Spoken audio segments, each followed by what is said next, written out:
Catus Maximus here, this time with a quick review of an old Makita 5007 NBA 7¼ inch Sidewinder circular saw.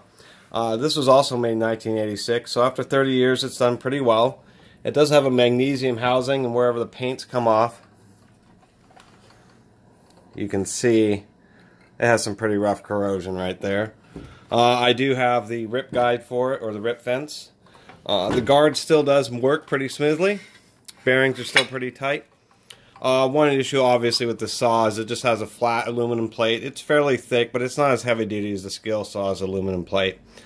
And this mounting point back here is not super strong.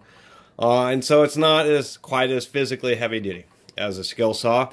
But Sidewinders, the reason you would own one is because you can do some work one-handed. You can do work one-handed with the skill saw, but it's much more difficult if you actually have to reach a horizontal plane for a certain kind of cut. It has a 13 amp motor and runs at 5800 RPM, so obviously has less amps than that 15 amp skill saw, but the big difference is that it's geared much higher, so it just has less leverage against the blade. This saw is interesting. It has an electric brake. It works okay. Sometimes it's inconsistent. But here, I'll show you.